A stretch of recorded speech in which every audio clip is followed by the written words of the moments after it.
اعوذ باللہ من الشیطان الرجیم بسم اللہ الرحمن الرحیم السلام علیکم ورحمۃ اللہ وبرکاتہ۔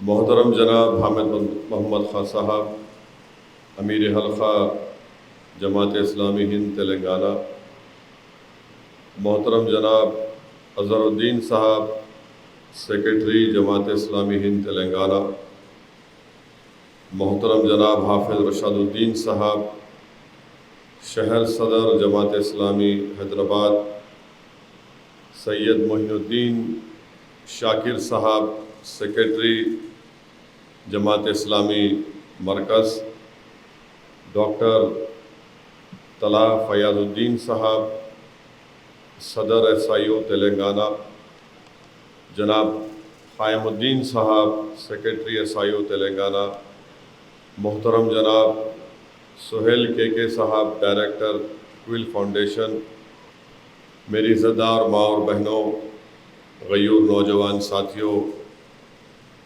قوم اور ملت کے تمام بزرگ، میں شکر گزار ہوں SIO کا کہ انہوں نے مجھے دوبارہ آپ کے اس فنکشن میں آنے کی دعوت دی، اور جو عنوان مجھے دیا گیا ہے vigilant citizens, the making of a conscious society. عزیز دوستوں اور بزرگوں،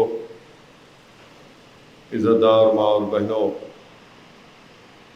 اللہ کے رسول صلی اللہ علیہ وسلم کی حدیث شریف ہے، حضرت ابو سعید خدری رضی اللہ تعالیٰ عنہ روایت فرماتے ہیں کہ اللہ کے رسول صلی اللہ علیہ وسلم نے فرمایا کہ جو کوئی برائی کو دیکھے، گناہ کو دیکھے یا ظلم کو دیکھے تو وہ اس کو اپنے ہاتھ سے اس برائی کا اور ظلم کا اس کو روکے یا اس کو ختم کرے۔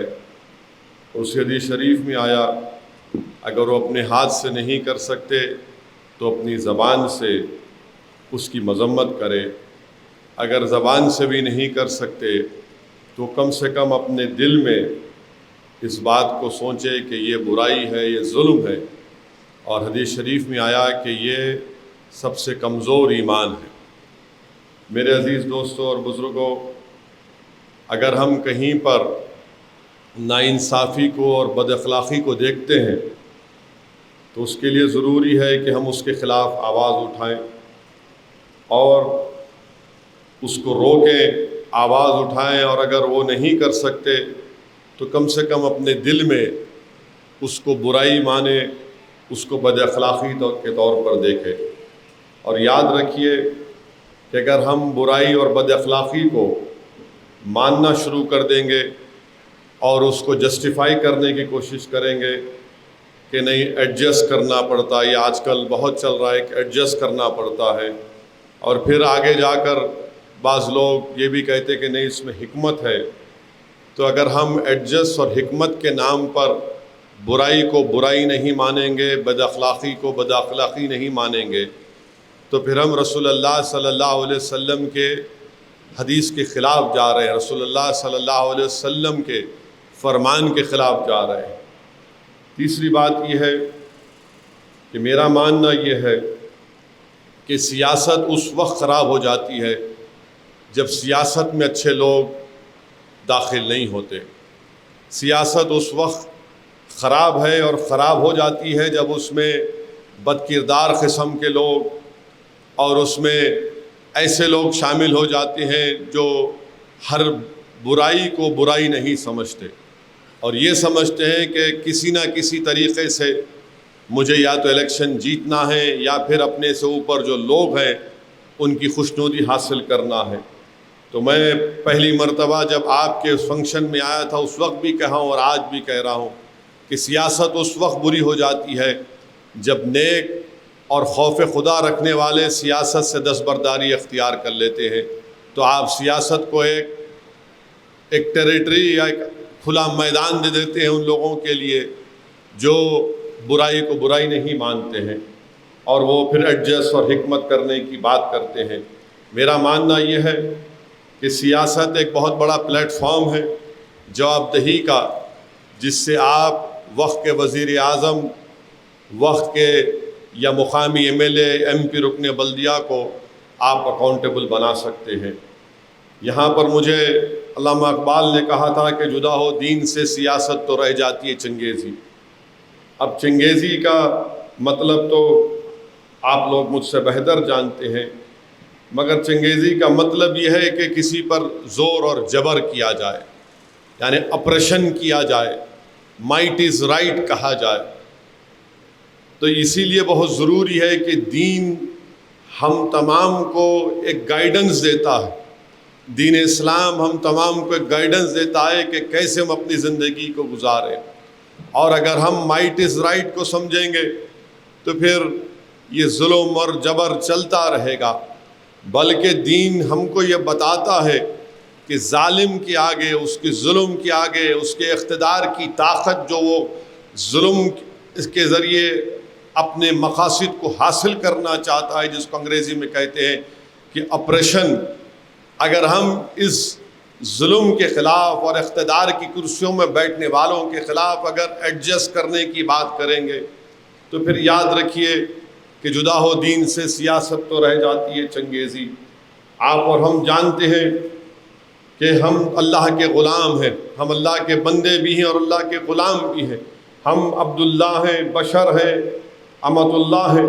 تو اس لیے بہت ضروری ہے کہ اس ماحول میں، خاص طور سے وطن عزیز میں جو ماحول ہے، ہم یقیناً ان تمام طاقتوں سے جو ظلم کرنا چاہتی ہیں اور ظلم کے ذریعے اپنے مقاصد کو، سیاسی مقاصد کو یا ملک کو تبدیل کرنا چاہتی ہیں، ہم کو ان سے پنجہ آزمائی کرنا بہت ضروری ہے۔ اور جب اللہ سبحانہ و تعالی ہم کو اقتدار سے نوازے گا تو ہم یقیناً اس وقت تمام لوگوں سے، مذہب کی بنیاد کو دیکھ کر نہیں بلکہ پوری انسانیت سے، ہم جو انگریزی میں کہتے ہیں کہ we'll treat them with mercy and kindness، مگر جب تک اقتدار نہیں ملتا اس وقت تک ہم تمام کو ان تمام ظالم لوگوں کے لیے ایک درد سر بننا بہت ضروری ہے۔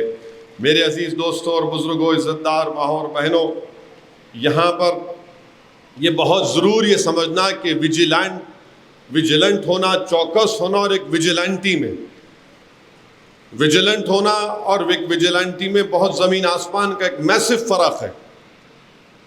ویجیلنٹی کیا ہے؟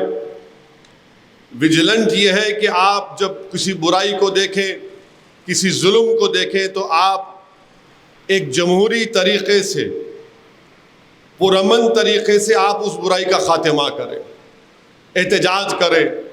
اگر آپ دیکھتے ہیں کہ غریب ہے جس کو اسپتال میں ایک بیڈ نہیں مل رہا ہے، جیسا کووڈ کے دوران ہوا تھا، تو اس کو مدد کرنا وہ ویجیلنٹ ہے۔ اگر ہم دیکھتے ہیں کہ ہمارے معاشرے میں، ہمارے محلے میں ایک شوہر ہے جو اپنی بیوی پر تشدد کرتا ہے، مار پیٹ کرتا ہے، تو اس کو روکنا، یہ ویجیلنٹ کی نشانی ہے۔ اگر کوئی بچے ہیں جو علم سے، تعلیم سے محروم ہو رہے ہیں، تو اللہ نے آپ کو قابل بنایا تو آپ ان کو علم کی شمع ان کے لیے روشن کر رہے ہیں، وہ ویجیلنٹ ہے۔ مگر ویجیلنٹی وہ لوگ ہو جاتے ہیں جو یہ سمجھتے ہیں کہ ہمارے پاس ایک طاقت آ گئی، ایک موب کلچر کو اپنا لیں گے اور ویجیلنٹی بن کر اپنے مقاصد کو تکمیل کرنے کے لیے، اور وہ مقاصد میں نہ برائی کو برائی مانتے ہیں، نہ ظلم کو ظلم مانتے ہیں۔ تو یہ بہت ضروری ہے کہ ایک ویجیلنٹ میں اور ویجیلنٹی میں اس فرق کو محسوس کیا جائے۔ اور یقیناً جب تک ہم اپنے دل میں برائی کو برائی نہیں مانیں گے، ہم جب تک اپنے دل میں، اپنے سوچ اور اپنے فکر میں ظلم کو ظلم نہیں مانیں گے، ہم یہ ویجیلنٹ نہیں ہو سکتے ہیں۔ تو یقیناً یہ ایک بہت بڑا چیلنج بھی ہے، مگر آپ کو اور ہم تمام کو، نوجوانوں کو، یہ چیلنج قبول کرنا پڑے گا۔ اور اکثر ہم دیکھتے ہیں کہ بھائی آپ ویجیلنٹ کیوں نہیں ہیں، آپ چوکس کیوں نہیں ہیں؟ تو بولتے نہیں، مجھے روزمرہ کے میری مصروفیات ہیں، مجھے کمانا ہے، مجھے اپنے زندگی کے ضروریات کو تکمیل کرنا ہے۔ دین اسلام آپ کو کبھی نہیں روکتا آپ کے زندگی کے ضروریات کو تکمیل کرنے کے لیے، مگر یہ جو ایڈجسٹ کرنے کی پالیسی ہے، یہ جو ایڈجسٹ کرنے کی پالیسی ہے کہ نہیں مجھے اپنے روزمرہ کے سٹرگلز ہیں، اور یہی قسم کے لوگ برائی کو ریشنلائز کر دیتے ہیں، یہی قسم کے لوگ ظلم کو ریشنلائز کر دیتے ہیں، اور پھر یہ آگے بڑھ کر ایسا ہو جاتا ہے کہ اپریشن کو بھی مان لیتے ہیں، اور جو اقتدار کی کرسیوں پر جو لوگ بیٹھ کر ظلم کرتے ہیں وہ کہتے ہیں نہیں وہ یہ ظلم نہیں کرے گا تو کیا کرے گا پھر بتائیے آپ۔ تو یہ اس مزاج سے بھی ہم کو بچنے کی بہت ضرورت ہے۔ اور پھر ہم دیکھتے ہیں کہ بعض لوگ ظلم کرنے والوں کے ساتھ، برائی کو پھیلانے والوں کے ساتھ کمپرومائز کر لیتے ہیں۔ تو اس لیے بہت ضروری ہے کہ یہ جو سمجھوتا، اگر ہم حالات کے ساتھ سمجھوتا کر لیں گے، اکثر دیکھتے ہیں کہ لوگ جسٹیفائی کرتے ہیں حالات سے سمجھوتا کر لو۔ میرے بھائی حالات سے سمجھوتا نہیں، اللہ کی رسی کو جو لوگ، جو قوم مضبوطی سے تھام کے رکھتی ہے، حالات ان کے لیے بدل جاتے ہیں۔ جو لوگ ظالموں سے کمپرومائز کر لیتے ہیں، جو برائی کو برائی نہیں سمجھتے اور ایڈجسٹ کرنے کی بات کرتے ہیں، تو پھر بربادی ان کا مقدر بن جاتا ہے۔ مجھے یہاں پر سن 57 کی جنگ آزادی کے وہ دو ضعیف خاتون کا قصہ یاد آ رہا ہے کہ جب انہوں نے اس وقت کے غازیوں کے ساتھ مل کر انگریزوں کے خلاف لڑائی لڑی، دو ضعیف خواتین تھے، اور جب یہ خواتین اپنے ہاتھ میں نہ ہتھیار، بس کڑھاڑی یا تلوار لے کر نکلتے، تو جو مسلمان فوج تھی تو وہ کہتے تھے کہ اماں رک جاؤ، ابھی ہم ہتھیار لے کر آتے ہیں، ابھی ہم گولیاں لے کر آئیں گے، ابھی اور لوگ آئیں گے۔ مگر یہ خواتین اس کو برا مانتی تھیں، ظلم کو مانتی تھی، یہ ظالم ہے، یہ ظلم کر رہا ہے، ظلم کے خلاف۔ تو یہ خواتین نکل کر ان فوجیوں کو کہتی کہ جب ہم نکل گئے، ہمارے ہاتھ میں کچھ نہیں ہے، تمہارے ہاتھ میں ہتھیار ہے، تم نکلو۔ وہ ان کو، اگر انگریزی کا رائٹ فل ورڈ استعمال کر رہا ہے، کہ ان کو پرووک کرتے تھے کہ نکلو، کیونکہ وہ دو خواتین اپنی اس بات کو مان چکے تھے کہ ظلم ہے، یہ برائی، ہم اس کا مقابلہ کریں گے۔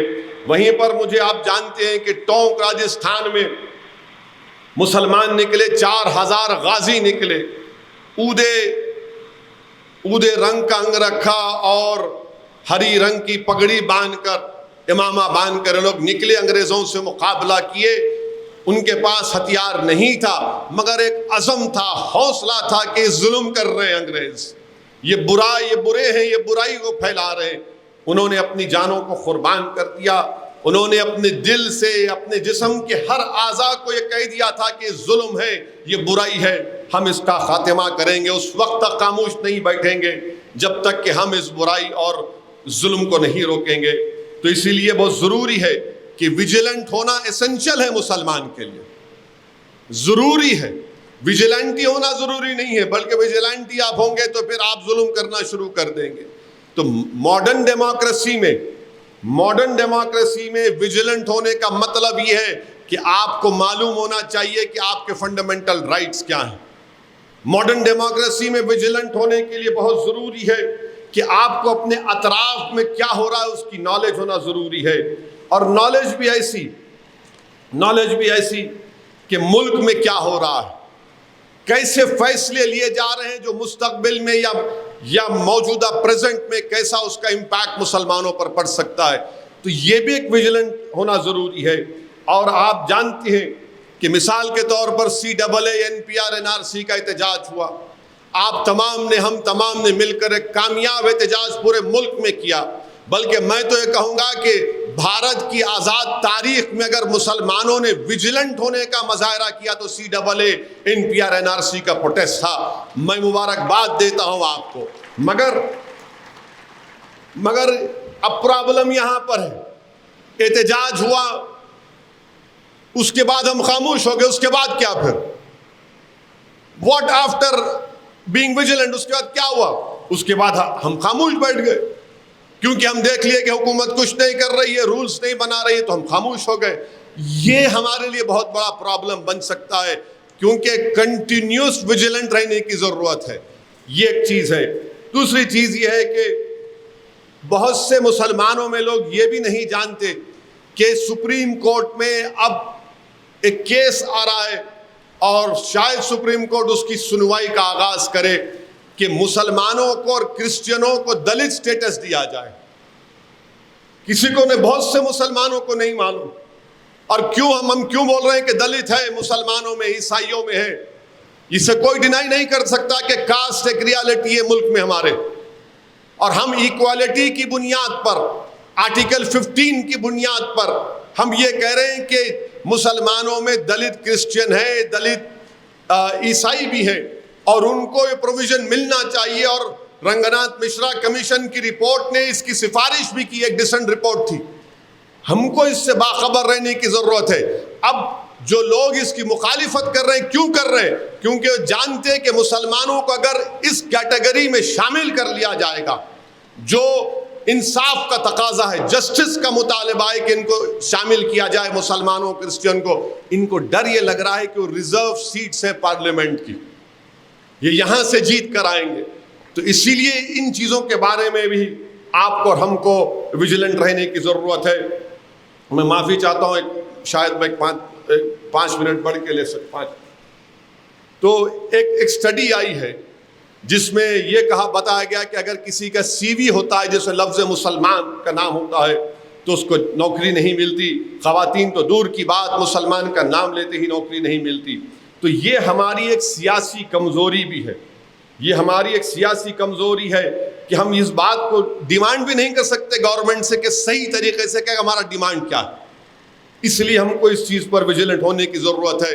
میں برسوں سے اس بات کا مطالبہ کیا ہوں پارلیمنٹ میں اور پارلیمنٹ کے باہر کہ بھارت میں، وطن عزیز میں، ہم کو ایک ایکول اپرچونٹی لا کی ضرورت ہے جو امریکہ میں ہے. اگر کوئی ڈسکریمنیشن کرتا ہے ہاؤسنگ میں، پولیسنگ میں، تو اس قانون کے تحت اس کے خلاف امیڈیٹلی ایکشن لیا جا سکتا ہے. اسی لیے میرا ماننا یہ ہے کہ education is incomplete till there is political education. اگر کوئی یہ سمجھ رہا ہے کہ میں بہت قابل ہوں، ماشاءاللہ بہت قابل ہیں آپ لوگ، مگر پولیٹیکل ایجوکیشن کا کیا کریں گے آپ؟ ویجیلنٹ صرف کتابوں کی حد تک، ڈگری کے حد تک ویجیلنٹ ہونا نہیں ہے. ویجیلنٹ ہر چیز کے لیے ویجیلنٹ ہونا ہے، اور خاص طور سے پولیٹیکل ایجوکیشن جو امپیکٹ پڑتا ہے آپ کے روزمرہ کی زندگی کے اوپر. اسی لیے میری آپ سے گزارش ہے کہ اس پولیٹیکل ایجوکیشن پر بھی غور کریے. اور ویجیلنٹ میں یہ بھی آتا ہے کمپیشن. الحمدللہ ایس آئی او کے کئی ذمہ داروں کو میں نے کووڈ کے زمانے میں دیکھا کہ لاک ڈاؤن کا رول توڑتے ہوئے بھی آپ لوگ بیماروں کو ان کی آپ مدد کر رہے تھے اپنے طریقے سے. وہاں پر اسپتال بھی امیر صاحب لے کر گئے تھے. وہ ویجیلنٹ ہے کہ ہاں کمپیشن ہے، ہمارے پاس کمپیشن ہے. مگر لاک ڈاؤن کے بارے میں، لاک ڈاؤن کا ذمہ دار تبلیغی جماعت نہیں ہے. لاک ڈاؤن کا ذمہ دار it is the prime minister of this country who is an uncompassionate prime minister. uncompassionate prime minister ہے. ان کا غلط فیصلہ تھا کہ صرف 4 گھنٹے کا اعلان کیا اور سمجھا کہ لاک ڈاؤن، اور اس کے بعد جو تباہی اور بربادی ہوئی آپ اور ہم جانتے ہیں. اور ایک بات یاد رکھیے کہ یہ ہم مسلمانوں میں خاص طور سے سرزمین دکن پر اگر کچھ مسلمانوں کو ہوا تو ایک ہمارے پاس ایک فیمس ڈائلاگ بن چکا، ہمارے بیڈ لک ہے، ہمارے بیڈ لک ہے. نہیں، یہ بیڈ لک نہیں ہے آپ کے. اگر کوئی آپ کے جینوسائیڈ کا کال دے رہا ہے، کوئی کہہ رہا ہے کہ مسلمانوں کا سماجی نہیں بلکہ اکنامک بائیکاٹ کیا جائے گا، اور کوئی رسول اللہ صلی اللہ علیہ وسلم کی شان میں گستاخی کر رہا ہے، تو آپ کی یہ بیڈ لک نہیں ہے، آپ کی کمزوری ہے کہ آپ بول نہیں پا رہے، آپ کھل کر نہیں بول پا رہے، آپ خاموش بیٹھ رہے ہیں. تو اس لیے، اور ایک بات یاد رکھیے کہ کوئی بھی آرگنائزیشن، چاہے وہ جماعت اسلامی ہو، مجلس اتحاد المسلمین ہو، یا جتنے بھی بڑی بڑی تنظیمیں، روز پروٹیسٹ نہیں کر سکتے. وہ روز پروٹیسٹ نہیں کر سکتے. آپ کتنا پروٹیسٹ کریں گے روز آپ؟ تو اس لیے ویجیلنٹ ہونا ضروری ہے. ایجوکیشن کے ساتھ پولیٹیکل ایجوکیشن کی بہت بڑی ضرورت ہے. اسی لیے ایک لانگ ٹرم ویژن کی ضرورت ہے ہم کو. یقیناً کوئی جماعت اسلامی کا ہوگا، کوئی دوسری آرگنائزیشن کا، مگر ایک ویژن تو ہونا چاہیے کہ ہم اس پولیٹیکل ایجوکیشن کا اور ویجیلنٹ رہنے کے لیے ہم کو کیا کرنا پڑے گا. تو اس لیے میں آخر میں اب کنکلوژن میں صرف یہی آپ سے عرض کرنا چاہوں گا کہ ہم کو اپنے دل میں ایک اس چیز کو بھی محسوس کرنا ہے کہ کیسے بہار میں ایک 12 سال کے بچے کو اس کی ماں سے محروم کر دیا گیا، یعنی 4 دن 5 دن اپنی ماں سے دور رہا. کیسے ہم یہ بھی دیکھ رہے ہیں کہ مدھیہ پردیش میں ایک 14-12 سال کے بچے سے کہا جا رہا ہے کہ تم کو لاکھوں روپے کمپنسیشن دینا پڑے گا. یہ